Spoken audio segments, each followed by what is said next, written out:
Here we have verse 52 of the 4th chapter of the Gospel of John. We're in the middle of a story in which a man, probably a nobleman, someone with possibly political connections or status, has come to Jesus in the city of Cana. The man is from Capernaum. It's a 20 to 25 mile trek, so it would take a day, of course, to make the journey, a day to make the trip back. He's come to Jesus, learning somehow that Jesus was there, and besought Jesus for healing on behalf of a son who was very gravely ill.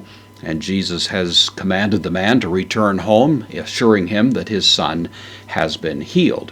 And so the man, accepting that at face value, is on his way home, and he's confronted his servants who have met him en route.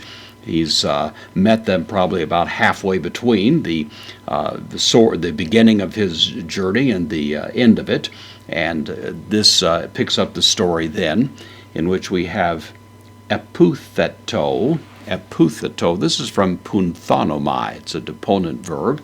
This is the third person singular aorist, active indicative, middle in form, active in meaning.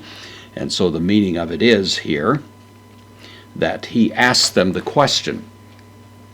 The New Testament has a variety of words that have to do with asking. This is a word that is particularly associated with inquiring concerning information. Information gathering is the idea, and so that's exactly what he's doing. He asked them, therefore, adverb.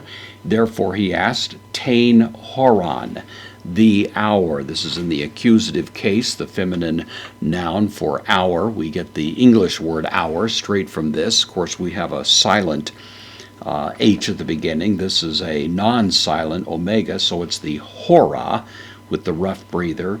He inquired of them, therefore, par auton, from them, that is, from the servants. Auton is the genitive plural, masculine third person pronoun. He inquired from them in he, relative pronoun here, in which komsoteron.